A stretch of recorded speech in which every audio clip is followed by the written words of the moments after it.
ሰላም እንዴት ቆያችሁ የተወደዳችሁ ተመልካቾቻችን የኢትዮጵያ ቴሌቪዥን ነው ዜና ኢትዮጵያ እንደቀጠለ ነው የ7 ሰዓት አበይት ጉዳዮቻችንን ላስተዋውቃችሁ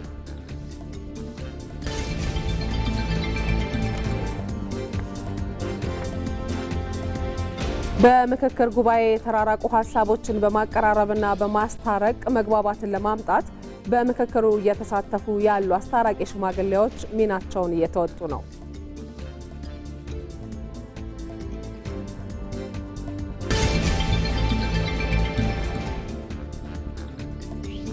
ከ90 በመቶ በላይ የኤሌክትሪክ ኃይሏን ከውሃ የምታመነጨው ኢትዮጵያ ለተፈጥሮ ሀብት ጥበቃ ትኩረት ሰጥታ እየሰራች ነው።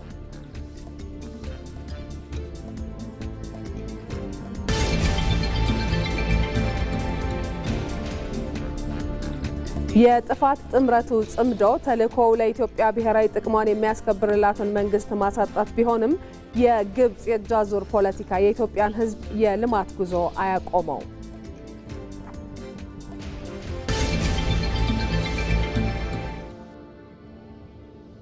ከውጭ የአሜሪካው ፕሬዝዳንት ዶናልድ ትራምፕ አዳዲስ የዲፕሎማሲ ንግግሮች ለኢራን የመጨረሻ ዕድል ናቸው አሉ።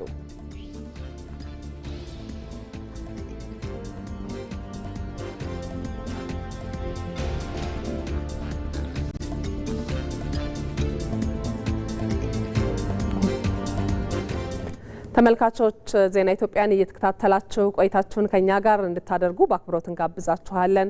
ከዚህ ከዋናው ስቱዲዮ ማህሌት ታደለ ዜናውን እመራለሁ። ቆየት ብላ ደግሞ ባልደረባዬ ኤልሻዳይ ወንድማገኝ ሀገራዊ ምክክር ዋናው ጉባኤ እየተካሄደበት ከሚገኘው ከአዲስ ዓለም አቀፍ ኮንቬንሽን ማዕከል ምክክሩን የተመለከቱ ዜናዎችን ይዛ ትቀላቀለናለች። አብራችሁን ሁኑ።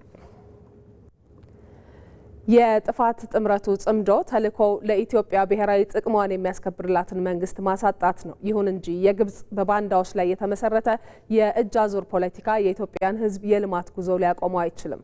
ይመራደም በዚህ ጉዳይ ላይ ተጨማሪ አለው። 3 በአንድ ላይ የተፈጠረው የጠላት ጥምረትስ ስለምን ሲባል ጉዳዩ ወዲህ ነው። ለመገንባት ሳይሆን ለማፍረስ፣ ለማልማት ሳይሆን ለማውደም፣ ሰላምን ለማስፈን ሳይሆን ለማተራመስ። ይህን ክፉ ህልም በኢትዮጵያ ላይ ያሰበው ታሪካዊ ጠላቷ ግብጽ፣ የውስጥ ባንዳው የህወሓት ቡድንና ሁሌም የተዳከመች ኢትዮጵያን የሚፈልገው ሻዕቢያ የፈጠሩት የክፋት ጥምረቱ ጽምዶ ነው። በእርግጥ ይህ ክፋት የወለደው የእድገትና የሰላም ጸር በግብጽ የሚዘወረው የአማጽያን ጥምረት የዛሬ ክስተት አይደለም። የካይሮ ፖለቲከኞች ኢትዮጵያ ራሷን ችላ ከተረጋጋችና ከበለጸገች በውሃዋ ላይ ያላትን ተፈጥሯዊ መብት አሟጣ ትጠቀማለች ከሚል የፍርሃት ስነልቦና በመነጨ ሀገርን በእጃዙር የግጭት ማዕከልነት ላለፉት 10 ዓመታት የኛዎቹን ሞኞች ባንዳዎች ሲጠቀሙባቸው ኖረዋል። ጽምዶ ዛሬ የተፈጠረ እንዳይመስላችሁ። ጽምዶ የ1960ዎቹ ስትራቴጂ ነው። የ1960ዎቹ ትውልድ እየተባለ ብዙ ጊዜ ይነገራል፣ ትሰማላችሁ። የዛን ዘመን ትውልድ ማርክሲዝም ሌኒዝም እያለ ታሪካዊ ጠላቶቻችንን እያጋበዘ ኢትዮጵያን ከባህር በር የማባረር ዘመን ነበረ። የ1960ዎቹ ትውልድ የዛሬ 60 ዓመት ኢትዮጵያን ከባህር በር በማባረር ኢትዮጵያን በእርስ በርስ ግጭት በማዳከም በቀጠናው ትርጉም ያለው አገር እንዳትሆን በቀጠናው የአባይን ውሃ እንዳትጠቀም ሲደረግ ነበረ። የግብጽ የውጭ ጉዳይ ማጠንጠኛ ኢትዮጵያ በውስጥ ቀውሶች ተጠምዳ ስትነድ ከኛዎቹ አኩራፊ ባንዳዎች ጋር ሆነው እሳቱን እንሙቅ የሚል ነው። ይህንን ለማሳካት ደግሞ የኢትዮጵያን አንድነት የማይፈልጉና እኔ ስልጣን ካልያዝኩ ሀገር ትፍረስ የሚሉ የውስጥ ኃይሎችን በገንዘብ በስልጠናና በሚዲያ ፕሮፓጋንዳ መደገፍን እንደ ብቸኛ አማራጭ አድርገው ወስደውታል። የኛው ጎረቤት የሻዕቢያው መንግስት ጭር ሲል አልወድም በሚል ኢትዮጵያ ላይ ፍላጻውን አንስቶ በማር የተለወሰ መርዝ ሆኖ ውሎ ካደረ ሰነባብቷል። መልካም ጉርብትና ልዋጥልህ ብሎት ትልቅ ሳይሆን ትልቅ በሆነችው ኢትዮጵያ ተስፋ ህልምና ለውጥ በቅናት ተንጨርጭሯል። የጠላት ወዳጅ ነው የሚል መተሻሸቱ ግብጽ ሻዕቢያን ደግፋ ኢትዮጵያን የባህር በር አልባ ስታደርጋት፣ ህወሓትን በመደገፍ ደግሞ ማዕከላዊ መንግስቱን በማዳከም ኢትዮጵያችንን በድህነት ውስጥ እንድትማቀቅ ለማድረግ ስትባክን ኖራለች። እዚህ ጋር ህወሓት መራሹ መንግስት ለ27 ዓመታት ኢትዮጵያን የመምራት እድሉ በእጁ ላይ ሲወድቅ ለሀገር መስራት የሚገባውን ባለመስራት መሰራቱ ኢትዮጵያን ክፉኛ ከዓለም ጋር አስተላልፏታል። በዚያ ድርጊቱ ይቅር በሉኝ አጥፍቻለሁ፣ ልክ አልነበርኩም፣ ተሳስቻለሁ ብሎ በኢትዮጵያውያን ፊት መጸጸት ሲገባውም ካፈርኩ አይመልሰኝ ነውና ነገሩ ዛሬም ቢሆን ያንን የባንዳነት ታሪኩን ደርቦ ከጠላቶች ጋር መቆሙ የእናት ጡት ነካሽነቱን በይፋ ግልጽ አድርጎ እንዲወጣ አድርጎታል። ኢትዮጵያን እንድትፈርስ ከታሪካዊ ጠላቶቻችን ከነ ግብጽ ጋር ሆነው የሚሰሩ እንደ ሻዕቢያ አይነቶቹ እየተባበሩ ጽምዶ የሚል ትብብር ፈጥረው ለጦርነት እየተዘጋጁ ነው ያሉት። ይህ ሁሉ ግብግብ ይህ ሁሉ ጫና የመፍጠር አባዜ ያሰከረው የጽምዶ ጥምረት ለኢትዮጵያ ብሔራዊ ጥቅሟን የሚያስከብርላትንና ሁለንተናዊ ብልጽግናዋን ለማረጋገጥ የሚሰራውን የሀገረ መንግስት ጉዞ ከመንገድ ለማስቀረት አለያም ባጭሩ ለማደናቀፍ ነው። ኤርትራና ግብጽ በቀይ ባህርና በህንድ ውቅያኖስ አቅጣጫ የሚፈጥሩት ወታደራዊና ዲፕሎማሲያዊ መተባበር ኢትዮጵያ ከ3 አስርት ዓመታት በፊት በህዝብ ያልተመረጠ መንግስት ያሳጣትን የባህር በር ጥያቄውን እንደ አዲስ ማንሳቷን የቀጠናውን ተጽዕኖ ስትራቴጂያዊ በሆነ መንገድ ለመግታት ታሳቢ አድርገዋል። አባይን መገደብ የማትችል አገር መፍጠር ነበር፣ እሱ አልተሳካም። ባህር በር የማባረር ግን ተሳክቶላቸዋል። የተሳካበት ምክንያት እነሱ ጎበዞች ስለሆኑ ጀግና ስለሆኑ አይደለም፣ እነሱ ባንዳ ስላገኙ ነው። የገዛ አገሩን የሚወጋ የገዛ አገሩን የሚያዳክም እርስ በርሱ የሚጨፋጨፍ የራሱን መንግስት የሚያፈርስ ኢትዮጵያን ኢኮኖሚካሊ የሚያዳክም ለጠላቶቻችን ምቹ ሁኔታ በር የሚፈጥር መዓት ባንዳ ከውስጥ ስለተገኘ ነው። አሁንም እሱ ነው። እዚህ ጋር ግን ግብጽና የምትመራው የጽምዶ ጥምረት ሊረዱት የሚገባው አንዱ እውነት አሁን በኢትዮጵያ ያለው መንግስት እንደ ከዚህ በፊቱ ህወሓት መራሹ መንግስት በፈተና ሸብረክ የሚል ሳይሆን ችግሮችን ጭምር እንዴት ወደ ድል ቀይሮ አውድ ቀያሪ መንግስት መሆኑን ነው። በክፋትና በአፍራሽነት ላይ የተመሰረተ ጥምረት ብዙ ርቀት አይጓዝም። ዓለም አቀፉ የፖለቲካ ታሪክ የሚያስተምረውም ይህንኑ ነው። ህገወጡ የህወሓት ቡድን ለጊዜያዊ የፖለቲካ ትርፍ ሲል የሀገርን ዘላቂ ጥቅም አሳልፎ መስጠቱ ታሪካዊ ክህደት ፈጽሟል። የግብጽም በባንዳዎች ላይ የተመሰረተ የእጅ አዙር ፖለቲካ የኢትዮጵያን ህዝብ የልማት ጉዞ ሊያስቆመው አይችልም። ኢትዮጵያ የገጠማትን የውስጥ ባንዳዎች ክህደትና የውጭ ታሪካዊ ጠላቶች ሴራ በህዝቦቹ አንድነትና ትግል በጽናትና ገቢር ነበብ ዲፕሎማሲያዊ ጥረቷ በመታገዝ የጀመረችውን የብልጽግናና የሰላም ጉዞ ከግብ ማድረሷ የማይቀር ሀቅ ነው።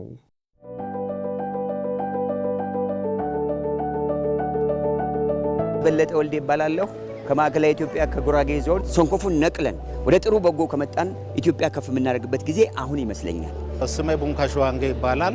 ጋሞ ዲሞክራሲያዊ ፓርቲን ወክዬ ነው የመጣሁት። በምክክሩ አሁን ያየሁት የሚቀርቡ የምነሱ ምክረ ሀሳቦች ለሀገራችን መፍትሄ ያመጣል ብዬ አምናለሁ። አውግቸው ማለደ ነው የሚባለው የቅማንት ዲሞክራሲ ፓርቲ ሊቀመንበር ዘላቂ የሆነ መፍትሄ ሊያመጣ የሚችል ምክክርን ይዘን እንወጣለን ብለን እናስባለን። አብዶይሎ ሐሰን ይባላለሁ። ከጅግጅጋ ዩኒቨርሲቲ የጆርናሊዝም እና ስነ ተግባቦት ትምህርት ክፍል መምህር ነኝ።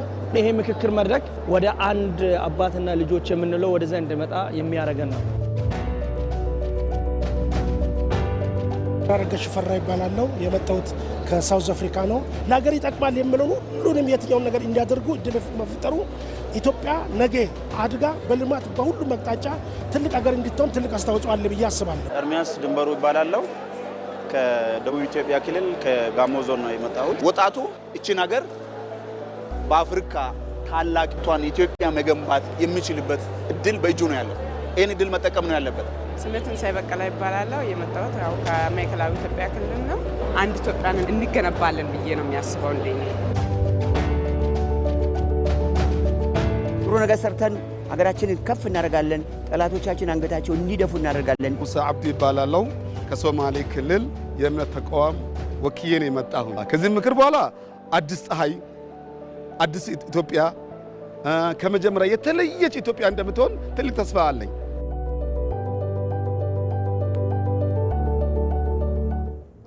ዜና ኢትዮጵያ ላይ ናችሁ ተመልካቾቻችን። እዚህ ዋናው ስቱዲዮ የያዝናቸውን ዘገባዎች ለተወሰኑ ደቂቃዎች ገታ እናደርግና ወደ አዲስ ዓለም አቀፍ ኮንቬንሽን ማዕከል ነው የምንወስዳችሁ። በዚያ ባልደረባዬ ኤልሻዳይ ወንድማገኝ ትገኛለች። ሀገራዊ ምክክሩን የተመለከቱ ዘገባዎችን ይዛ እየጠበቀቻችሁ ነው። ኤልሻዳይ እንዴት ቆይተሻል? ዘገባዎችሽን መቀጠል ትችያለሽ።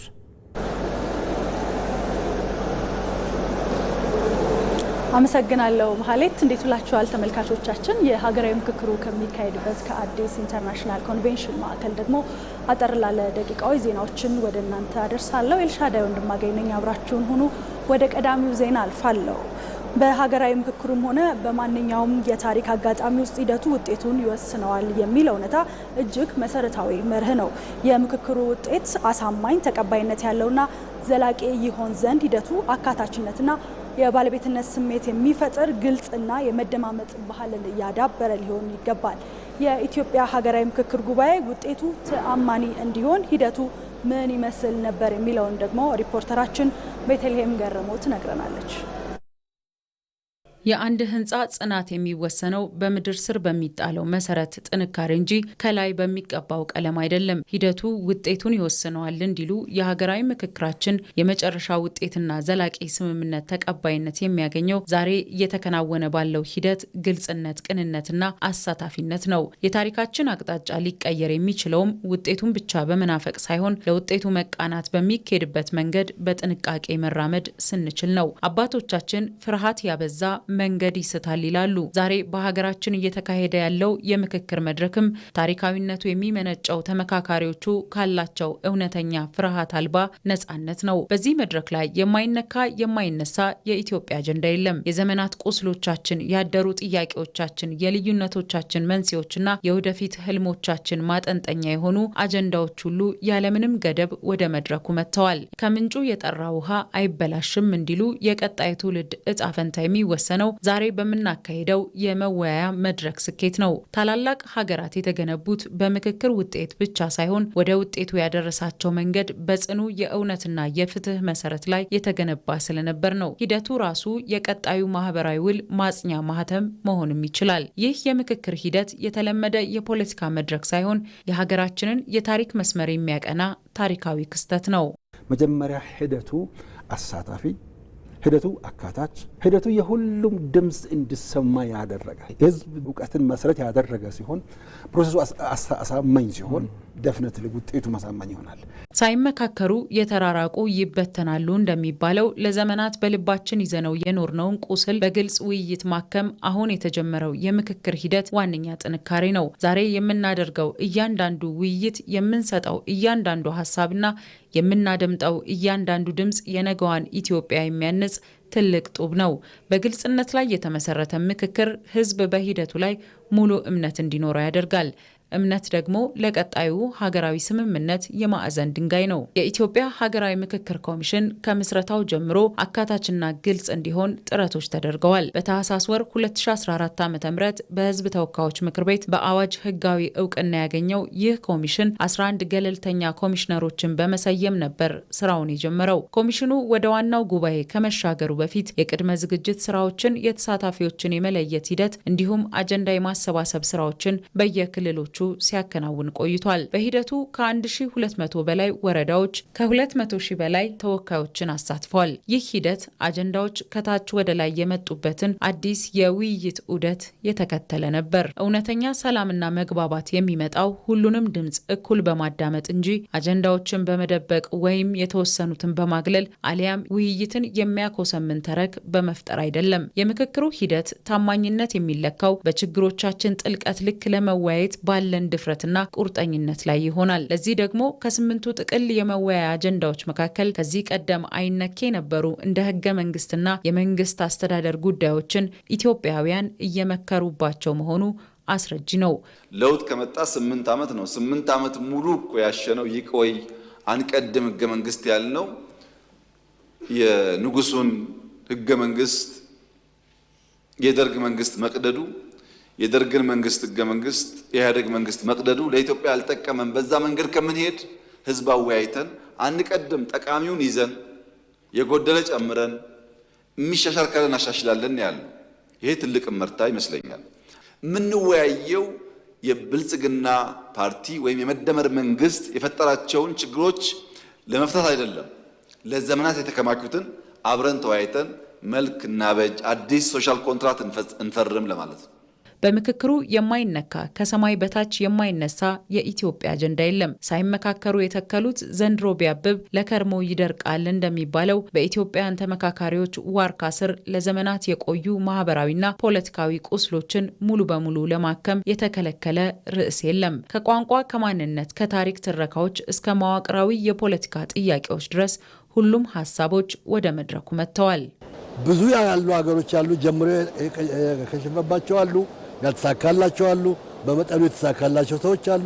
ኢትዮጵያ ግን 4000 ሰው አመታ እየመከረች ያለችበት የወደፊት ሀገሬ የሚመጣው እንትን ይበልጥብኛል ብሎ እዚህ እየመከረ ነው።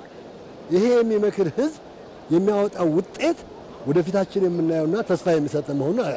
በምክክሩ ወቅት የሚነሱ ከበድ ያሉ ምናልባትም የሚያስደነግጡ ሀሳቦች የሂደቱ ጤናማነት አመላካች ናቸው። ምክንያቱም ኢትዮጵያውያን ዛሬ ጉዳዮቻቸውን አፍረጥርጠው እየመከሩ ነውና። የወቅቱ እውነታ ዛሬ በጽናትና በግልጽነት የጀመርነው የምክክር ጉዞ ነገ ለሚመጣው የጋራ ስምምነትና ዘላቂ ሰላም መንገድ ጠራጊ መሆኑን ይነግረናል። ሂደቱን በታማኝነት በቅንነትና በነጻነት ስናካሂድ የመጨረሻው ውጤት የሁሉም ኢትዮጵያውያን የጋራ ሀብትና መተማመኛ ይሆናል። ይህ ታሪካዊ ምዕራፍ በጽናትና በግልጽነት ተጠናቆ ለትውልድ የሚሻገር ሀገራዊ መግባባትን እንደሚያስገኝ አያጠራጥርም። አሁን ኢትዮጵያውያን ተመካካሪዎች በፈራጅነት ሳይሆን በአድማጭነት፣ በተጋረደ አጥር ሳይሆን በሀሳብ ገበታ ለነገዋ ኢትዮጵያ እውነተኛ ሰላምና ፍትህን ለማስፈን እየመከሩ ነው።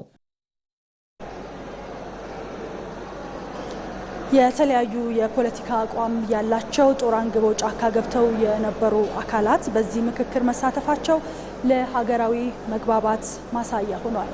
ብሩክታዊት ተገኝ እነዚህ ወጣቶች ለዓመታት አፈሙዝ አንግበው ጥያቄያችን መልስ አላገኘም በሚል ጫካ ገብተው መታገልን መፍትሄ አድርገው ቢመለከቱም ለጥያቄው መልስ እናስገኝለታለን ለሚሉት ማህበረሰብ ኪሳራ እንጂ ትርፍ አላስገኙለትም። ይህ ጥፋትን ከማስከተል ያለፈ ውጤት የሌለውን መንገድ ወጣት መልካሙ ጣሴና ኤልያስ ደባሱ በቁጭት ያስታውሱታል። እኔም እንደሌሎች ጓዶች ጫካ ገብቼ ነበር።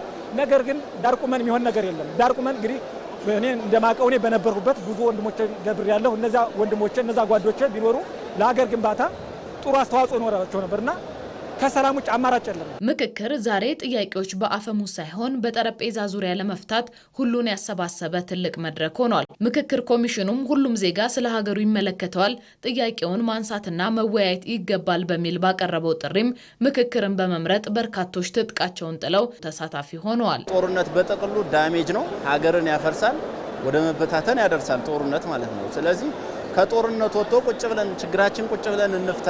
በጥቅሉ ይሄ መመካከር፣ መነጋገር፣ ችግርን ቁጭ ብሎ መፍታት ይሄ ዘመኑ ያፈራው ዘመኑ የደረሰበት ስቴጅ ነው። ቁጭ ብለን ስንመካከር ግን ያንዱ ቁስል ለአንዱ ሆኖ ስለምናገኘው ያንዱ ችግር ለአንዱ ሆኖ ስለምናገኘው ለካ እንደዚህ ነበር ሁሉ የሚልሽ ጦርነት የማያስገጥሙ ነገሮች ሁሉ ወደ ቀለል ወዳለ ነገርና እስኪ ምን ይሻላል ወደሚለው መፍትሄ የምንደርስበት ስለሆነ እጅግ በጣም ጥሩ ነገር ነው። ይሄ እድል የማይገኝ እድል ነው ማለት ነው።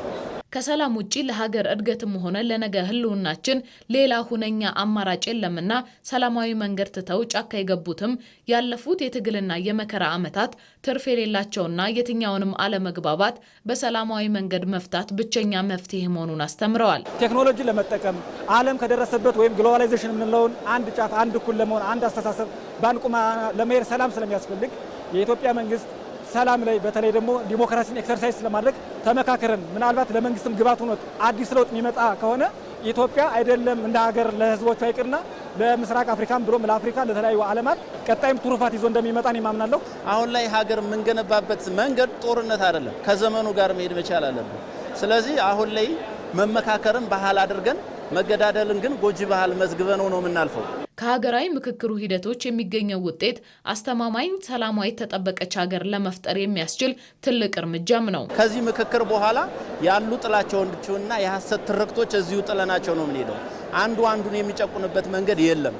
እዚህ በኋላ እኩል የሆነች ኢትዮጵያ ሁሉንም የኢትዮጵያ ማህበረሰብ እኩል እንደ ዜጋ የምትቆጥር ሀገር ትፈጠራለች ብዬ ነው ማምነው። ምክክር ኮሚሽን የምጠብቀው ይሄንን ነው። በጋራ መግባባት ላይ የተመሰረተችና የጸናች ሀገር ለመገንባት ምክክር ያለውን የማቀራረብ ኃይል በሂደቱ እያሳየ ይገኛል። የሀሳብ ልዩነትና ፍላጎቶችን በምክክር መፍታት ይገባል ሲሉ በወላይታ ዞን የጉኖኖ ሐሙስ ከተማ አስተዳደር ነዋሪዎች ገለጹ። ሪፖርተራችን ትዕግስቱ ቡቼ አስተያየቶቹን አሰባስቦታል፣ እንደሚከተለው ይቀርባል። የትኛውም ትውልድ ችግር ካለ ችግርን በጦርነት ከሚያመን ይልቅ ወደ ሰላም ለማምጣት የራሴ ድርሻ ምንድን ነው፣ ለሚቀጥለው ትውልድ ምንድን ነው ማስተላልፈው፣ በዚህ ምድር በኖርኩበት ጊዜ ምን ሰርቼ ነው ማልፈው፣ ለሚቀጥለው ትውልድ ምን አይነት አሻራ ጥዬ ማለፍ አለብኝ ብሎ በማሰብ ወደ ምክክር በመምጣት እርስ በርስ መነጋገር ነገሮችን ወደ መፍታት አቅጣጫ ለማምጣት መመካከር እንደሚያስፈልግ ነው ማስተላለፈው። በጠመንጃ መዋጋት ጥቅም የለውም። በሀሳብ በላይነት የሀሳብ በላይነት ማመን አለበት። ማንኛውም ጥያቄ ያለው ሰው የትኛውም ዞንም ሆነ ወረዳ ሆነ ክልልም ቢሆን ምክክር መድረክ ላይ ቀርቦ ሀሳባቸው መስጠት አለባቸው። ከዛ በኋላ የሀሳብ በላይነት አምኖ ኢትዮጵያን ሰላም ለማድረግና የኢትዮጵያ ሕዝብን ለመጥቀም የሚያስቡ ከሆነ ወደ ምክክር መድረክ መድረሱ በጣም ጥሩ ነው ብዬ ነው የማስበው። የተመካከረ ሰው በአንድነት ይነሳል። አሁን እንደ ሀገራችን ለተበታተኑ ላሉ ዜጎች ምክክር ጥሩ ነው። ምክክር ከጦርነት ይሻላል። ምክክር ከመበታተን ይሻላል። ምክክር ለሁሉም ነገር ዋስትና አለው። ተመካክረው ጥያቄም ካለ በሰላማዊ መንገድ ይሄ ይጎላል፣ ይሄ በእንደዚህ ይሆናል፣ እንደዚህ ቢሆን ብለው ለምክክር ቢያቀርቡ ጫካም ያሉ ማህበረሰብ አካላቶችም የሚያስፈልጋቸው ነገር በምክክር ወደ ምክክር መድረክ አምጥተው በስፋት ሰፊው የኢትዮጵያን ሕዝብ ጋር ተመካክረው ወደ ሰላማዊ መንገድ ቢመለሱ። በተለይ በሀገር ምክክር ላይ ማተኮሩ ደግሞ እነኛ ሀገር አንድ እንድትሆን ያደርጋል፣ ፍቅር እንድትኖር ያደርጋል፣ ሰላም እንዲሰፋ ያደርጋል። እንግዲህ በኢትዮጵያ ውስጥ ያሉ ብሔር ብሔረሰቦች ህዝቦቹ የፍቅር አንድነት እንዲኖር የሚያደርግ ነው። ምክክር ጥሩ ነው። በምክክር ደግሞ ማንኛውም ነገር ወደ ጠረጴዛ ዙሪያ ሲመጣ አሻፈረኝ ባዩ እጅ ይሰጣል። ለምን ሀሳብ ውስጥ ይገባል። ለካስ እንደዚህ አይነት ጠቃሚ ሀሳብ እያለ ነው የሚል ሀሳብ ውስጥ እንዲገባ ያደርጋል። ስለዚህ ምክክሩ እጅግ በጣም ጥሩ ነው። እንደ ሀገራችን ብዙ ብሔር ብሔሮች ያሉባት ሀገር ነች። ሁላችንም ደግሞ የየራሳችን አስተዳደግ ባህል ያላት ሀገር ናት።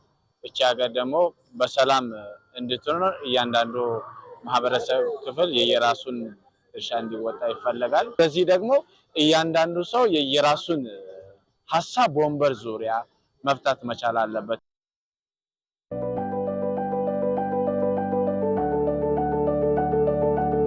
በለጠ ወልዴ ይባላለሁ።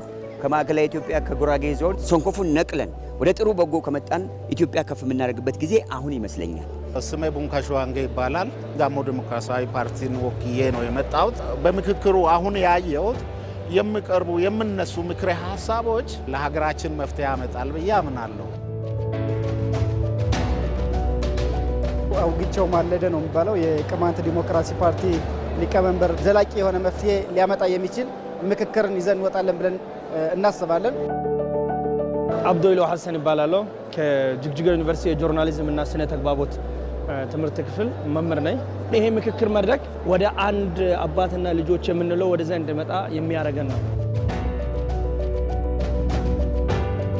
አረጋ ሽፈራ ይባላለሁ። የመጣሁት ከሳውዝ አፍሪካ ነው። ለሀገር ይጠቅማል የምለው ሁሉንም የትኛውን ነገር እንዲያደርጉ እድል መፍጠሩ ኢትዮጵያ ነገ አድጋ በልማት በሁሉም አቅጣጫ ትልቅ ሀገር እንድትሆን ትልቅ አስተዋጽኦ አለ ብዬ አስባለሁ። ኤርሚያስ ድንበሩ ይባላለሁ። ከደቡብ ኢትዮጵያ ክልል ከጋሞ ዞን ነው የመጣሁት። ወጣቱ እቺን ሀገር በአፍሪካ ታላቂቷን ኢትዮጵያ መገንባት የሚችልበት እድል በእጁ ነው ያለው። ይህን እድል መጠቀም ነው ያለበት። ስሜ ትንሳኤ በቀለ ይባላለሁ። የመጣሁት ያው ከማዕከላዊ ኢትዮጵያ ክልል ነው። አንድ ኢትዮጵያን እንገነባለን ብዬ ነው የሚያስበው። እንደኔ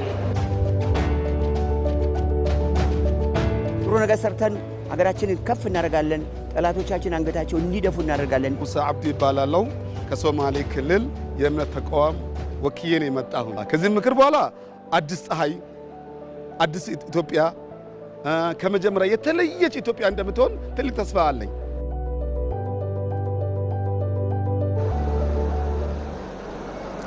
በምክክር ጉባኤው የተራረቁ ሀሳቦችን በማቀራረብና በማሳረቅ መግባባትን ለማምጣት በምክክሩ የተሳተፉ ያሉ አስታራቂ ሽማግሌዎች ሚናቸው የጎላ ነው።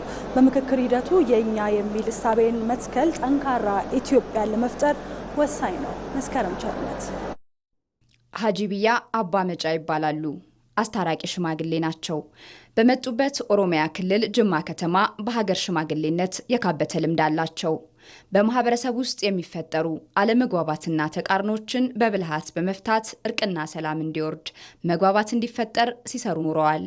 ዛሬም ሀገር በዜጎች መካከል ያለ ልዩነትን በምክክር ወደ መግባባት ለማምጣት ጉዞ ላይ ናትና እርሳቸውም ለሁሉም የምትሆን ኢትዮጵያን ለመገንባት የራሳቸውን ሀሳብ ለማዋጣት የዚሁ ታሪካዊ ሂደት አካል ናቸው። እኛ የሚለውን እሳቤ ለመፍጠር የኔ ብቻ የሚለውን ተጻራሪ ሀሳብ አርቆ መቅረብ ያስፈልጋል። ይህም የሚሳካው አንዱ ብሂል በሆነው የአንተምተው አንተምተው ሀገር በቀል ብሂል ስንቃኝ ነው። ሀጂ ቢያም የኔ ሀሳብ ብቻ ልክ ነው ከሚል ግትር አቋም ባለፈ የእኛን ኢትዮጵያ አክሞ ለማጽናት በተፈጠረው ሀገራዊ ምክክር ማዕድ የግብር አዳራሽ ላይ ተገኝተዋል። አስታራቂ ሽማግሌዎች ሚና ካልተግባባ የተለያዩ ግሩፖች የተለያየ ሀሳብ ካለው ያንን ሀሳብ ማስማማት የተቀረጹ አጀንዳዎችን ወደ ጫፍ የወጡ አካሎችን ወደ መሀል ማምጣትና ወደ በሰላም ይሄ ሀገራዊ ምክክር ኮሚሽኑ ሀገራዊ ምክክር አጀንዳዎች እንዲሳካ የሰላም ዙሪያ ለመስራት ነው የተመረጥንበት ምክንያት ስለዚህ ነውና አንደኛ ሀገራዊ ምክክር ኮሚሽን ተሳታፊ መሆኔና አስታራቂ መሆኔ በጣም ደስተኛ ነኝ። እናም እርሳቸው ሀገር የኖረ ተቃርኖ ሳንካዋን ነቅላ ዜጎች ልዩነታቸውንና አለመግባባታቸውን በምክክር ብቻ የሚፈቱባት ሀገርን የማኖር ሂደት ውስጥ የበኩላቸውን ለመወጣት ዝግጁ ናቸው። ይህም የሚሳካው የሌሎችን ሀሳብ በራስ ጫማ አስገብቶ ለማዳመጥ በሚፈጠር ዝግጁነት ልክ ነው።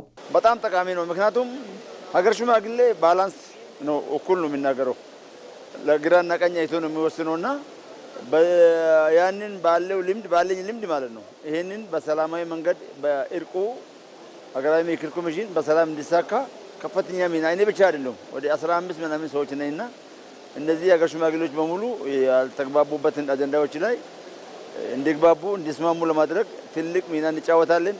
ያልቃል ደግሞ ያለው አጀንዳው ሲያዩ አሁን ብዙ የሚያጣላ ነገር የለም። ጥሩ ነገር ያየው ነኝና መጨረሻ ላይ ያምራል ብዬ ተስፋ አደርጋለሁ። በእርግጥ ኢትዮጵያ ከጫፍ እስከ ጫፍ ህዝቦቿ አለመግባባትን የሚፈቱበት፣ የተበደለን የሚክሱበት፣ እርቅን የሚያወርዱበት የኖረና የካበተ የሽምግልና ልምድ ያላቸው ናቸው። ዛሬም በምክክሩ ይህንኑ ሀገር በቀል እውቀት ተጠቅመው በሀሳብ ልዩነት ውስጥ የሚመጣን አለመግባባት ለማቀራረብ ከየአካባቢው ይህንኑ እውቀት ይዘው ተገኝተዋል። ሀገራዊ ምክክር ኮሚሽን ያቀረበው የያዘው አቅጣጫ በጣም ደስ የሚል ነው። ከመጣንበት እስካሁን ድረስ ደግሞ ምክክሩን ስንከታተልም ጥሩ እንትን ነው እያየናለው ነው። ከኢትዮጵያ ከመላው ኢትዮጵያ እዚህ ለምክክሩ የተሰበሰቡ ሁሉም አካላት ጥሩ እንትን እንዳለ ነው አሁን እየተረዳን ያለው። ከእያንዳንዱ ክልል ሁሉም እያሰባለው እያወራለው ወደ ምክክሩ ስንመጣ በጣም እኔም ደስተኛ ነኝ። ምክንያቱም በኢትዮጵያ ውስጥ ያሉ ችግሮች ይቀረፋሉ። ችግሮች በቃ በዚህ በምክክር ይቋጫሉ። እንደውም ሙሉ በሙሉ እንትን ባይልም በተራ በተራ አሁን ያለቀ ይሄዳል። ኢትዮጵያ ወደ ስምምነቷ፣ ወደ አንድነቷ፣ ወደ ልማቷ አሁን ከስብራቶቹን የተሳታፊዎች ይጠግናሉ የሚል ሀሳብ ነው አለኝ። እንደ ኢትዮጵያ ብዝሃ ማንነት ባለበት ሀገር የተቃርኖ ልኩ ሰፊ ነው። ታዲያ የኔ ሀሳብ ብቻ ልክ ነው ከሚል ግትር አቋም ወጥቶ በሰጥቶ መቀበል መርህ በጋራ በምክክር ሀገር ለማጽናት መስራት ይጠይቃል። የኔ ልክ ነው እንደምንለው ሁሉ ለሌሎችም ልክነት እውቅና መስጠት ይጠይቃል። ምክክር ድርድር አይደለም፣ ምክክር ነው እንደ ስሙ። ምክክር ደግሞ ሰው ማዳመጥ፣ በሰው ጫማ ሆኖ ማየት፣ የራስንም ነገር ደግሞ ሰዎች እንዲረዱት በእነሱ ጫማ ሆኖ እንዲረዱት የማድረግ እንትን አለውና በዚህ ልክ ነው እኛ ተዘጋጅተን የመጣ ነው። ብዙ ነገር እንጠብቃለን። በምክክሩ እየተሳተፉ ያሉ ተመካካሪዎች 130 ሚሊዮን የሚጠጋ ሕዝብ አደራ ተሸክመዋልና ተስፋቸው መግባባትን መፍጠር ነው። በጠንካራ አለት ላይ የምትገነባ ሁሉም የኛ የሚላት ኢትዮጵያን ለመስራት ጊዜውም ሁኔታውም አሁን ፈቅዷል። ለሀገር ጉዳይ መሻሻል የኛ እድገቱ በአካታችነትና እንዳይ አለመግባባት አልመጣም። መግባባት ያስፈልጋል። ሁሉም ኢትዮጵያ አንድነትና መግባባት ያስፈልጋል። ብሔር በዘር በሃይማኖት ሳይለያይ እዚህ ጋር መገናኘታችን ያለን ችግር በሙሉ ቅሬታ ያነሳ ሰው የተወያየበት ነው። ሰው ደግሞ አወጥቶ ከተናገረ ያለ ቅሬታ ከተናገረ ይሳካል፣ እርቁ በሰላም ያልቃል የሚል ተስፋ አለኝ። ከዚህ በኋላ ግን ኢትዮጵያ ወደ ሰላማዊ እድገት ትገሰግሳለች። በምክክር የተገነባች ሀገር ሰላምና አንድነቷ እንደሚረጋገጥ ጥያቄ የለውም። የነ ሀጂቢያ አባ መጫም ህልምም የብዙሃኑ ኢትዮጵያዊ ህልም ነው። በምክክሩ መሰረቷ የታነጸ አንድነቷና ሰላሟ የተጠበቀ የሁሉም የሆነች ኢትዮጵያን ማንበር። ተመልካቾቻችን ሀገራዊ ምክክሩ ከሚካሄድበት አዲስ ዓለም አቀፍ ኮንቬንሽን ማዕከል በቀጥታ ዜናዎችን ወደ እናንተ አደረስን። ዜናውን እየመራው ደግሞ ቆይታ ያደረግኩት ኤልሻዳይ ወንድም አገኝ ነበርኩኝ። ወደ ዋናው ስቱዲዮ ልመልሳችሁ። እናመሰግናለን ኤልሻዳይ። መልካም ቀን።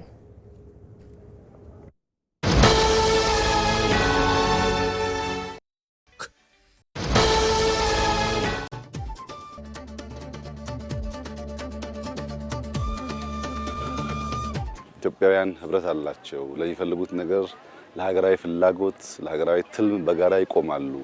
በረባ ባረባው ኢትዮጵያን መተንኮስ አያዋጣም። ተስማምተን ተግባብተን ብንሰራ ይሻላል። አባቶቻቸውም አስቸጋሪዎች በእጅም አይሉ የማይገዙ ናቸው። የአሁኖቹ ህብረታቸው ከፍተኛ ነው። ፍላጎት አላቸው። ጨክነዋል ለመበልጸግ፣ ለመለወጥ፣ ለማደግ። ያ ነበር የሚባለውን ሲቪላይዜሽን አልቀው ለማምጣት እየተጉ ያሉት የሚለው መልእክት ስለሚያስተላልፍ አድካሚ ሊሆን ይችላል፣ ግን ሳንደክም በገባነው ቃል መሰረት መትከል አለብን። ቃልን እንደማክበር፣ ቃልን እንደመፈጸም፣ የተናገሩትን ነገር ሳያንጠባጥቡ እንደመከወን አኩሪ ተግባር የለምና ኢትዮጵያውያን በሚያስደምም ተስፋ ላይ ነው ያለነው። ኢኮኖሚያችን በመልካም ስራ ላይ ነው ያለው፣ እያበበን ያለው፣ እየለማን ያለነው። ለውጦች አሉ፣ ከተሞቻችን የተቀየሩ ነው ያሉት። ግን መሰረት ካልጣል ያ ሁሉ ዋጋ የለውም። ዜና ኢትዮጵያ ላይ ናችሁ ተመልካቾቻችን። ዘገባዎቻችን ይቀጥላሉ። ከ90 በመቶ በላይ የኤሌክትሪክ ኃይልን ከውሃ ለምታመነጨው ኢትዮጵያ የተፈጥሮ ሀብትን መጠበቅ ለምርጫ የሚቀርብ ጉዳይ አይደለም። ከዚህ አኳያ የአረንጓዴ አሻራ መርሃ ግብር ጠቀሜታ በከፍተኛ መጠን ከሚገለጽባቸው መስኮች የታዳሽ ኃይል ዘርፍ አንደኛው ነው። ጌታቸው ባልቻ በዚህ ጉዳይ ላይ ያሰናዳው እንከታተል።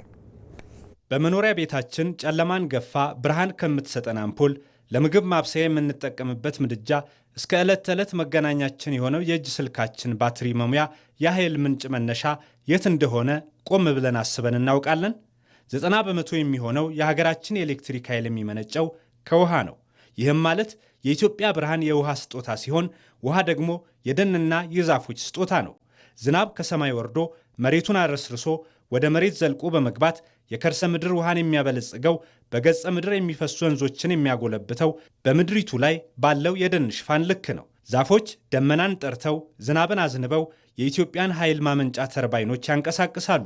ይህም ለኢትዮጵያ ዛፍ መትከል የተፈጥሮ ሀብትን ከመጠበቅ በላይ ትርጉም አለው። ኤነርጂ ሀብታችን የተመሰረተው የሃይድሮ ፓወር ላይ ነው ወይም ደግሞ ውሃ ላይ ነው።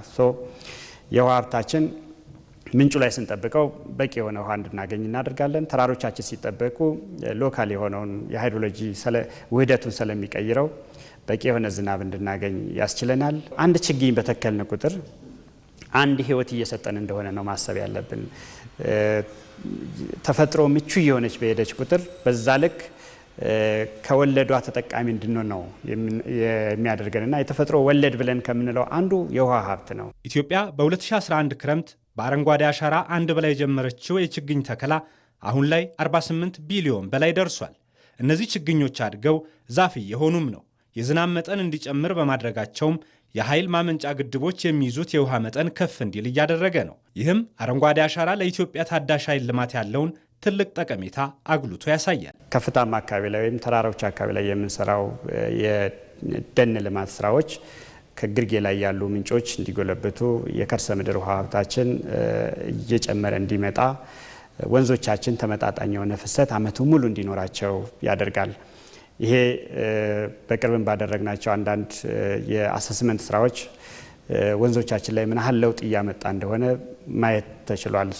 በተጨባጭ የአረንጓዴ አሻራ ተግባራችን በውሃ ሀብቱ ላይ በሁሉም ዘርፍ በከርሰ ምድርም በገጸ ምድርም በግድቦቻችን ላይ በምንይዛቸው ውሃም በሀይቆቻችን ላይ ባለው ውሃም ላይ እያመጣ ያለውን ውጤት በተጨባጭ ማየት ተችሏል። ዛፎች ዝናብ አዝንበው የሁላችንም ኩራት የሆነውን እንደ ታላቁ ህዳሴ ግድብ ያሉ የኃይል ማመንጫ ግድቦች ውሃ እንዲሞሉ ከማድረግ በተጨማሪ የአፈር መሸርሸርን ተከላክለው በደለል እንዳይሞሉም ይጠብቋቸዋል።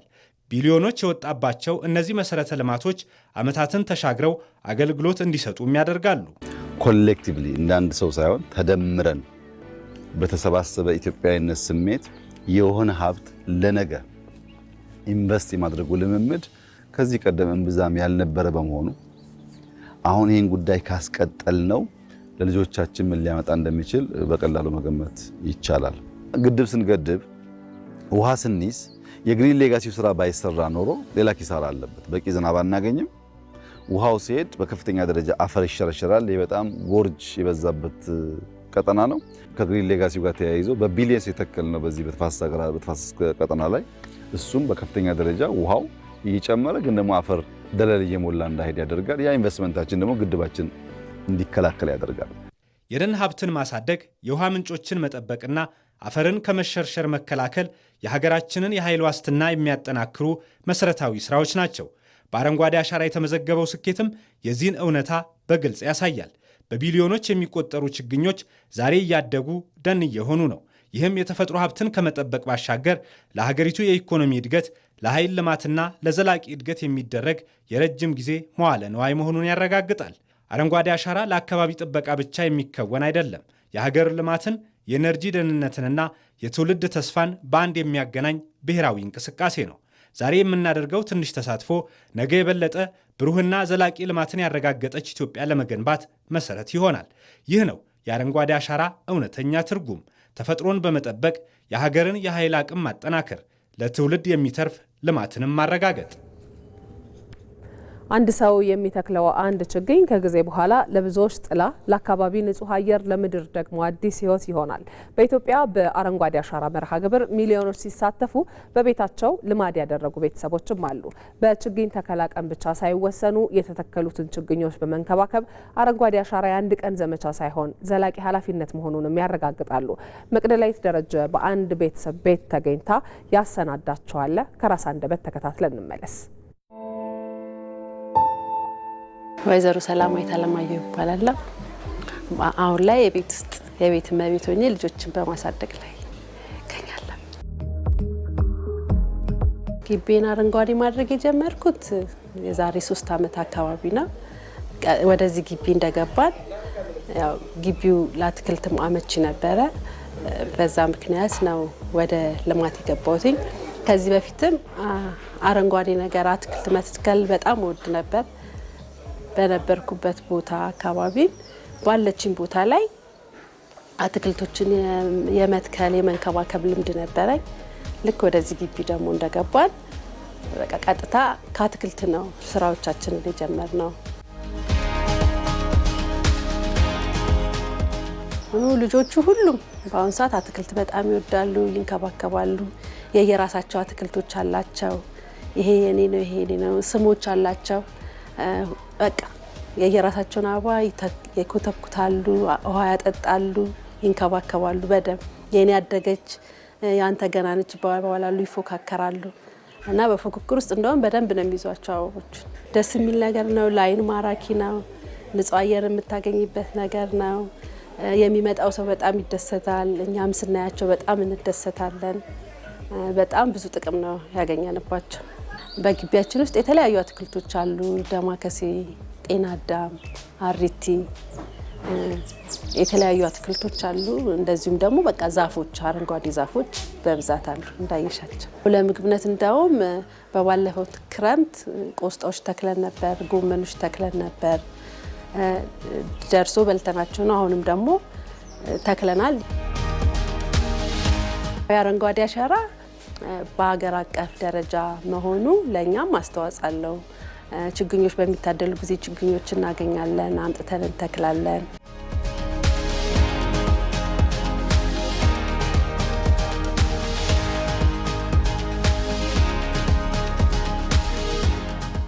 ሌሎች ቦታዎች አትክልቶችን ስታይ ደስ ይልሻል። ሌላ ቦታ ያለውን አትክልት ስታይ እኛ ግቢ ቢኖር ብለሽ ትመኛለሽ። ይሄ እኛ ጋር የሌለውን ሌሎች ቦታዎች ስናይ ይሄን ደግሞ አምጥተን እንተክላለን እንላለን እና እንደ ሀገር መሆኑም ትልቅ የሚያኮራ ነገር ነው። እንደ ግለሰብም እኛ የምንደሰትበት ነገር ነው በጣም።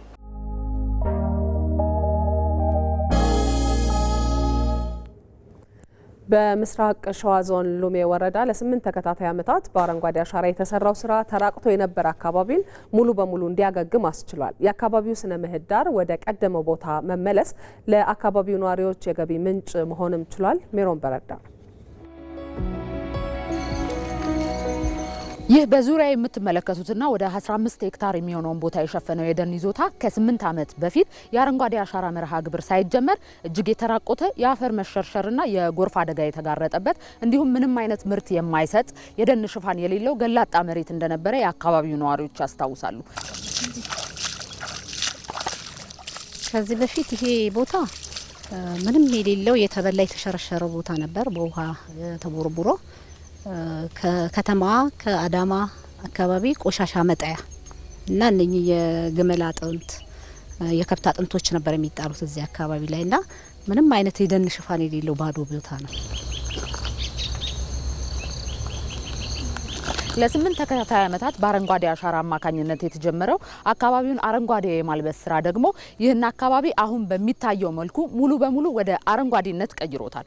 አሁን ላይ በዚህ አካባቢ እንደ አጋም፣ ደሬና ግራር መሰል ያሉ ሀገር በቀል እጽዋትን ጨምሮ እንደ ሚዳቆ፣ ጥንቸል፣ ከርከሮና ሌሎችም የዱር እንስሳት አሁን በደኑ መመለስ አማካኝነት ወደ ቀድሞ ይዞታቸው እንዲመለሱ ሆኗል። በመጀመሪያ የአፈርና ውሃ ጥበቃ ስራ ነበር የተሰራበት።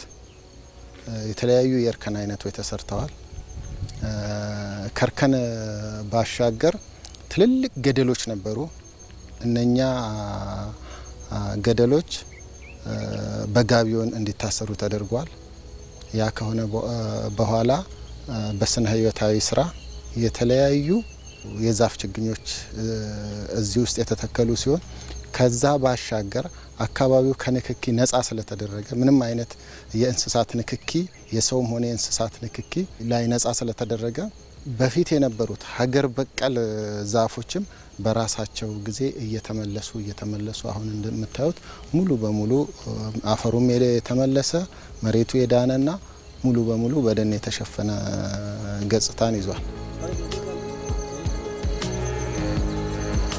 ከዚህ በተጨማሪ የዚህን አካባቢ ስነ ምህዳር ወደ ቀድሞ ቦታው መመለስ ለአካባቢው ነዋሪዎች የገቢ ምንጭም መሆን ችሏል። የአካባቢው ነዋሪዎች በስነ ምህዳሩ መመለስ አማካኝነት በዚህ አካባቢ የሰፈሩትን ንቦችን በመጠቀም በንብ ማነብ እንዲሁም ከሳር ሽያጭ ጥሩ ገቢን እያገኙ ይገኛሉ። ሳር እናጭዳለን። ሸንበሬት በሰዓት ጠብቀን ነው ሳይባክንበት እናጭዳለን። ሳሩን በከብት ደረቆሽ እንሸጣለን። ሸንበሬቱን ደግሞ ለቤት ለሚሰራ ምናምን ሰው ይገዛናል።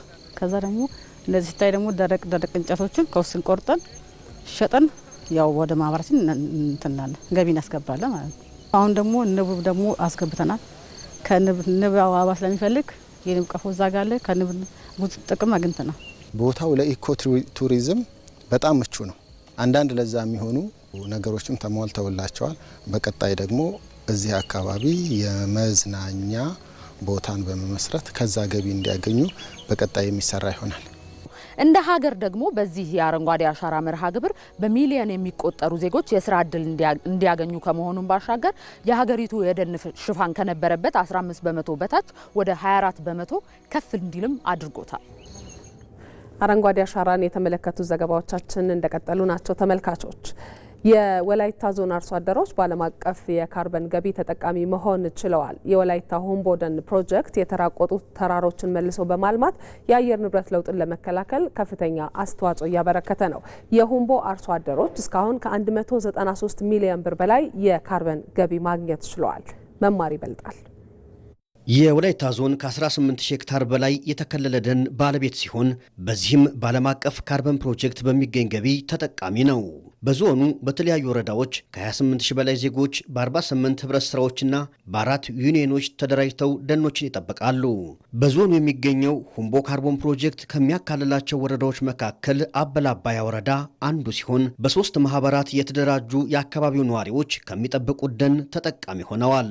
ወረዳ ህብረት ስራ፣ ዞን ህብረት ስራ ጋር አንድ ላይ ሆነን ደኑን ጠብቀናል። ከጠበቀን በኋላ የመጣው የካርበን ሽያጭ ገንዘብ የመጣውን የተለያዩ ልማት ሰርተናል። ማጋዘን ሰርተናል፣ ወፍጮ ቤት ሰርተናል። ከዛ በኋላ ሁለተኛ ዳግም የመጣው ገንዘብ ለአባላት ብርድ አስራጭተናል። ለነ ለግለም ለእያንዳንዱ አባላትም ገቢ መዝገኛ ሆኖ ለማህበሩም ገቢ መዝገኛ ሆኗል። ከዚህ በፊት ተራራ በጣም ገላጣ ነበር። አሁን ግን ካርበን ፕሮጀክት ከያዘ በኋላ በጣም ለውጥ አመጣል። ከዚህ በፊት ጎርፍና ፀሐይ አለ፣ ሙቀታማ ነው። አሁን ግን ጎርፍ የለም፣ ጎርፍ አይመጣም። ከዚህ በፊት ሙቀታማ ነበር፣ አሁን ግን ሙቀት የለም።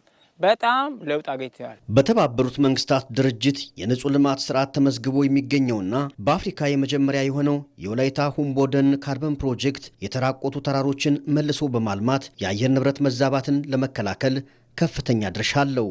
ለአካባቢው ደግሞ በአየር ንብረት ለውጥ ላይ ትልቅ ለውጥ ነው ያመጣው።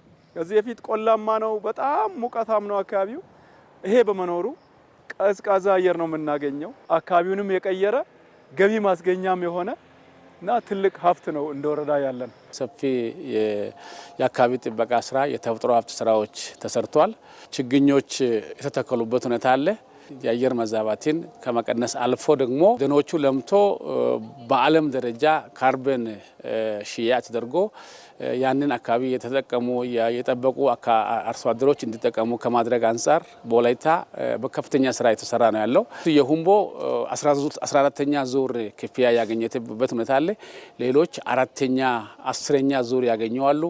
አሁን ወደ ሽያጭ እየቀረቡ ያሉ አሉ። በአጠቃላይ በነዚህ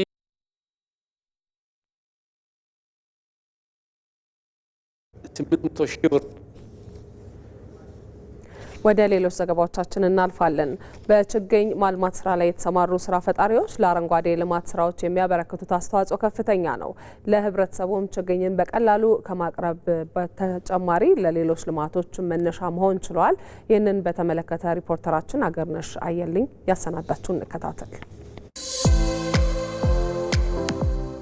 የተፈጥሮ ፍቅር ያሸነፈው የአንድ ግለሰብ የጽናት አሻራ አሁን የሚገኝበት ግቢ የተመሰረተው በዚህ እውነተኛ የተፈጥሮ አፍቃሪ ውብ እጆች ነው።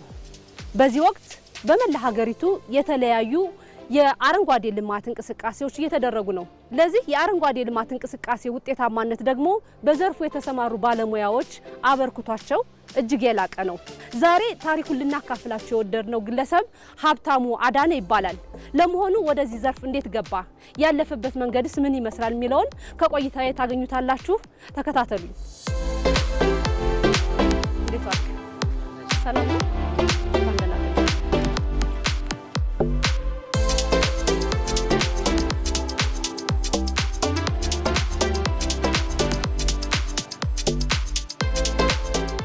ይሄ ሙያ ከ35 ዓመት በላይ ከዛ በላይ ነውና ሰፈራችን አንድ አቶ ኩምሳ ሰይፉ የሚባሉ ሰው ነበሩ። እሳቸው በዛን ጊዜ ኮሽም፣ ጽድ፣ ባህር ዛፍ፣ አገር በቀል ነገሮችን ሲተክሉ ያየን እኛም ከሳቸው ለምደን መስራት ጀመር። ከዛ ወቅታዊ ነበር። ክረምት እንሰራለን፣ ለትምህርታችን ለብተር እስክሪብቶ ወርሳችን እንገባለን። በዛ የልምድን እያለ ደግሞ አቶ ስባቱ ገብረ ኢየሱስ የብሔረ ጽጌ ባለቤት እዛኛ ሰፈር አጋጣሚ ደግሞ ከአምባሳደር ተነስተው መጡ። እሳቸው ጋር ደግሞ የአበቦችን የዛፎችን አጠቃላይ ደግሞ መሰረታዊ ነገሮችን ከሰው አገኘን። የሙያው ፍቅር ትልቅ ነገር ነውና ያልከው የትንሽነት እድሜ የህፃንነት እድሜ ዘር እዚህ ደርሷል ማለት እንችላለን። መንገዱስ ምን ይመስል ነበር? አካባቢ በቆሻሻ የተጎዳ በጣም የተበከለ ነበርና አሁን ይህንን ከመንግስት ፈቃድ ጠይቀን መንግስት ድጋፍ አድርጎልን እየሰራ እንገኛለን። ግለሰብ ይሁን ኤምባሲዎች የተለያዩ ቦታዎች ላይ የራሳችን ባለሙያዎች አሉ። እኛ ክትትል እናደርጋለን። አትክልቶቹ ሲታመሙም መድኃኒት ይሰጣቸዋል። ኮምፖስት በየጊዜው ይሰጣቸዋል። 6 ወር ጠብቆ። እንደማየው ግቢው ትልቅ ነው። ብዙ ነገሮች እንደያዘ በደንብ ያስታውቃል። እንደው ምን ያለው የጓሮ አትክልት አሉ፣ ኸርባሎች አሉ፣ ለጤና የሚሆኑ የማስዋቢያ አሉ እና ለብዙ ነገሮች የሚጠቅሙ ነገሮች አሉና እሱም ዞሮ ያልኩ አሳይሻለሁ በጥቂቱም ቢሆን። የምታዩት የሩማን ዛፍ ነው። አሁን በአብዛኛው ሀገራችን ላይ ብዙ ግንዛቤ ያለ አይመስለኝም። በውጭ ሀገር ግን በጣም ብዙ ሰዎች ይጠቀሙታል። ፍሬው በጣም ብዙ መድኃኒትነት አለው። ቅጠሉ፣ ግንዱ፣ ስሩ ሁሉ ነገሩ መድኃኒት ነው። ሌላው ደግሞ የወላውን እዚህ ላይ የምታየው ስትሮበሪ ነው። እቺ ቀጭኗ ትንሿ በጣም ጣፋጭ ኬክ ውስጥም ትገባለች እና በጣም ጣፋጭ ነች። እሷ አሁን እንደዚህ እንደ ሀረግ ተሳሳበች መሬቱን እየሞላች ብዙ ፍሬ ትሰጣለች። ይሄ ለሻይ በጣም ጠቃሚ ነው። ሽታውን በጣም ጣፋጭ ነው። ይሄን አሻቸው በጣም ሻይ ላይ በጣም በጣም ጠቃሚ ነው። እነዚህ የምታያቸው የካክተስ ቤተሰብ ናቸው ሙሉ በሙሉ ለሮክ ጋርደን፣ ምክንያቱም ለማስዋቢያ ናቸው። እነዚህ ያው ሾካማ ናቸው። በጣም ብዙ ሀገር በቀል ዛፎች አሉን። አሁን ለምሳሌ እዛ ጋር ዋንዛ አለን፣ እዚህ ጋር ደግሞ ብሳና አለን። በጣም ትልቅ ዛፍ ነው እንደምታዩ። ዞር ዞር ብለን እያየን ነበር። ከዚህ ከግራዊ በኩል ደግሞ ንቦች ይታዩኛል እና የተፈጥሮ ትስስር እንዴት ነው የሚገለጸው? አሁን እንደምታዩ ዛፎች አሉ፣ በጣም ብዙ አበባዎች፣ እጽዋቶች አሉ።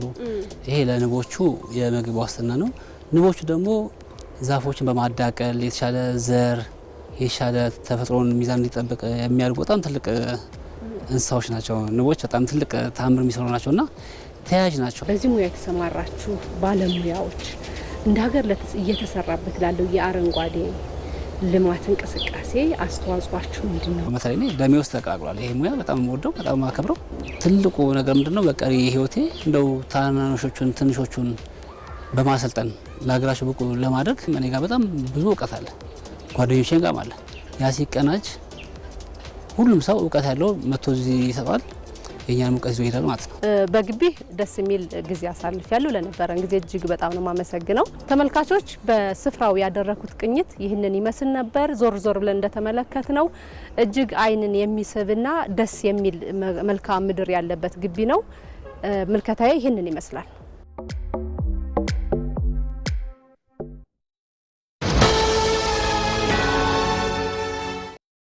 ተመልካቾቻችን ከጧት ጀምሮ ሲያስቡበት እንደቆየው ተሳክቶለት ከቢሮ ሾልኮ ቢወጣ ይመስላል። የሁሉም ተመልካችና ደጋፊ ጥያቄ ነው። አዎ እያታለለ ነው የሚወጣ ይመስላል። እያታለለ ነው አይደለም።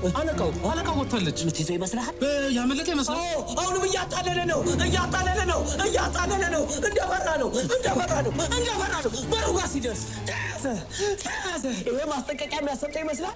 ቢጫ ካርድ እቃ ልግዛ በሚል ተልካሻ ምክንያት ከስራው ሊወጣ የነበረው የቢሮ ሰው ቢጫ ካርድ አይቷል። ቢጫ ካርድ እሱስ ምን አስወጣው? እዛው ቢሮ እንዳለ አያስብ ነበር። ቢሮ እያለን ያልከው? አዎ መቼም በዚህ ጊዜ ቴሌብር ማይጠቀም የለም። አዎ ቴሌብር ላይ በሚገኘው ዘመን ገበያ የሚያስፈልገው ማንኛውንም አይነት ነገር ቢሮ ድረስ ሸምቶ በቀላሉ ማድረስ ይችላሉ። ታዳሚዎቻችን የዲጂታል ኢትዮጵያ ግብይት መዳረሻ በሆነው ዘመን ገበያ ውስጥ የገባ ይመስላል።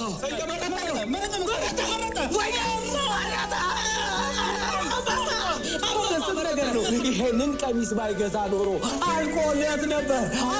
የቅድሙ ማስጠንቀቂያ ትምህርት ሆኖ ይመስለኛል። ደረሰ። ተመልካቾቻችን ቀሚሱ ቢሮ ደረሰ።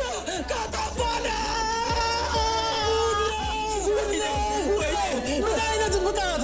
ምን አይነት ቴክኖሎጂ! ወይኔ ዘመን ገበያ ከጉዳ ወጣ።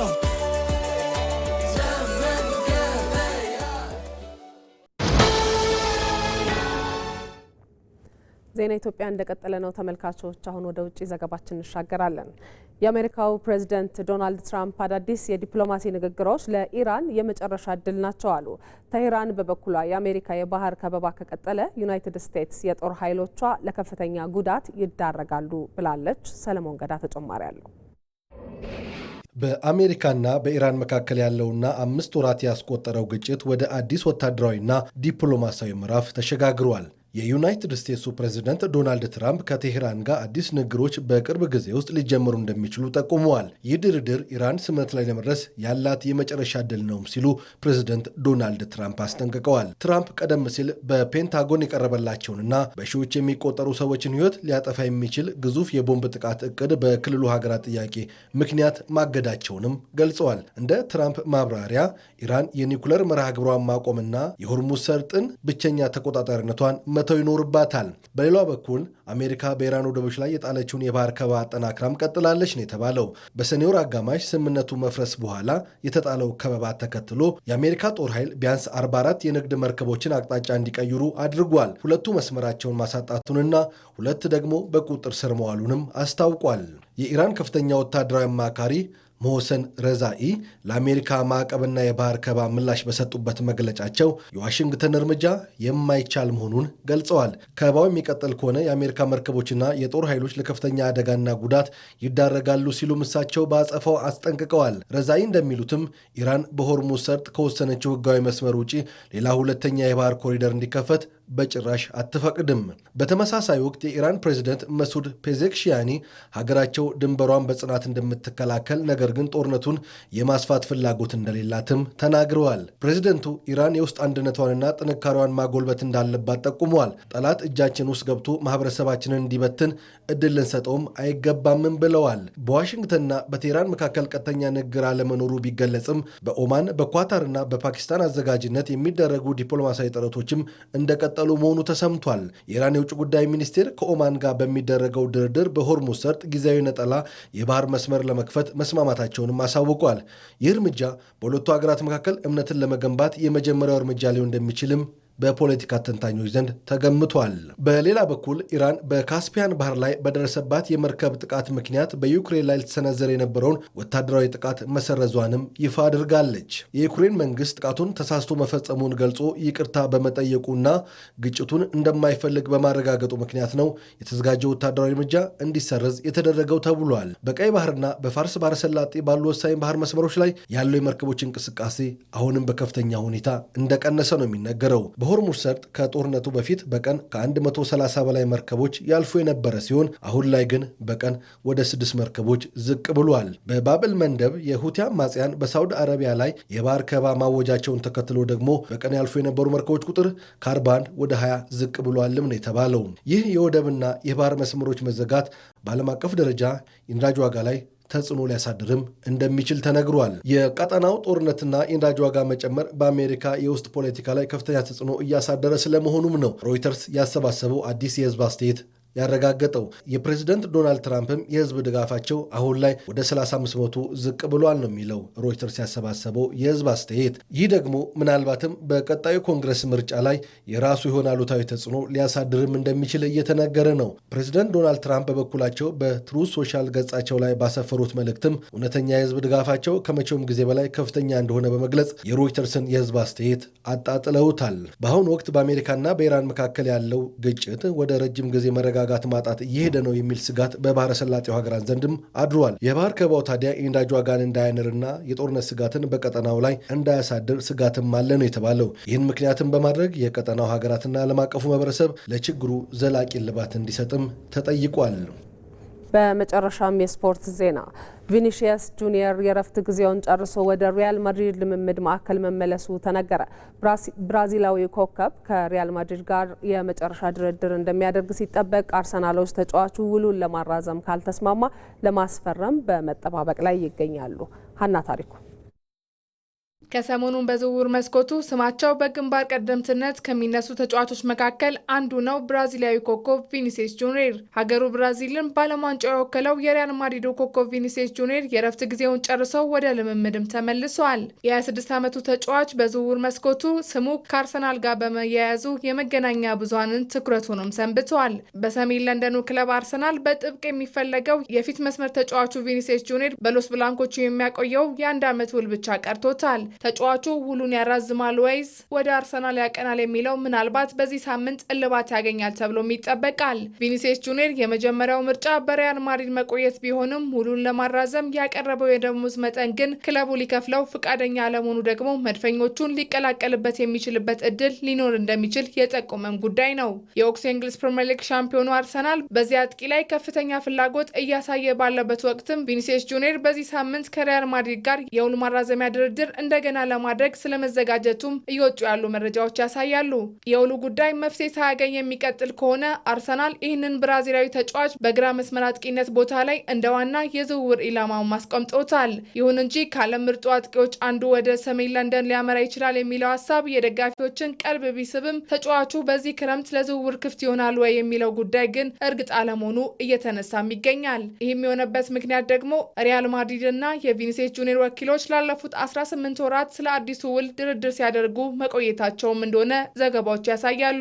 ሚካኤል አርቴታ ይህ የዝውውር መስኮት አርሰናልን ወደ ላቀ ደረጃ ለማድረስ የሚያስችል መሆን እንዳለበትም መናገሩ ይታወሳል። መድፈኞቹም በቀጣይ የውድድር ዓመት የአጥቂ መስመራቸውን ለማጠናከር ቪኒሲየስ ጁኒየርን ዋነኛ ምርጫቸው ማድረጋቸውም ተሰምቷል። በአሁኑ ወቅትም በዓለም ላይ ካሉ ምርጥ የግራ መስመር አጥቂዎች መካከል አንዱ መሆኑም ይታወቃል። የእርሱ መምጣትም ለአርሰናል የፊት መስመር ተጨማሪ ፍጥነትን፣ ቴክኒክንና የተቃራኒ ቡድን ተከላካዮችን የማስቸገር ከፍተኛ ብቃት ይጨምራል። ይህም ክለቡን ውጤታማ እንደሚያደርግም ይታመናል። ተጫዋቹ በአንድ ለአንድ ግንኙነት ወቅትም ያለው ብቃት ደግሞ ተከላካዮችን በቀላሉ የማታለልና መከላከልን አመዝነው መድፈኞችን የሚገጥሙ ቡድኖችን ደግሞ ክለቡ በቀላሉ ለመክፈት እንዲረዳውም ያደርገዋል። ቪኒሲየስ ጁኒየር ከሪያል ማድሪድ ጋር የአውሮፓ ሻምፒየንስ ሊግን የላሊጋ ዋንጫዎችን ከማሸነፍ ባለፈም በወሳኝ ጨዋታዎች ላይ ግቦችን የማስቆጠር ልምድ ያለው ተጫዋች መሆኑ ደግሞ መድፈኞቹን እንደሚያግዝም ይጠበቃል። አርሰናል ባለፉት ዓመታትም ለዋንጫ በሚያደርገው ፉክክር የመጨረሻ መስመር ላይ የሚያጋጥመውን ክፍተቶች ለመሙላት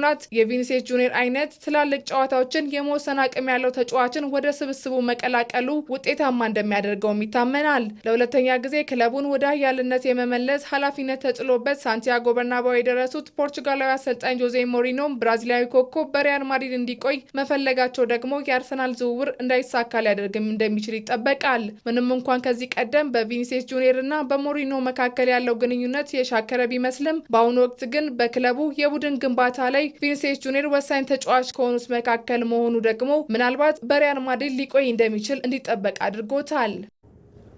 ተመልካቾቻችን የዕለቱ ዜና ኢትዮጵያ በተከታተላችሁት መልኩ ተጠናቋል። ከኛ ጋር ቆይታችሁን ስላደረጋችሁ እጅግ አድርገን እናመሰግናለን። ማህሌት ታደለ ከዳይሬክተራችን ቃሲም ሸምሱ ከዜና ኢትዮጵያ አዘጋጅ ሰለሞን አበጋዝና ከመላው የስቱዲዮ እንዲሁም የስርጭት ባለሙያዎች ጋር በመሆን ቆይታ አድርጌያለሁ። መልካም ቀን ይሁንላችሁ።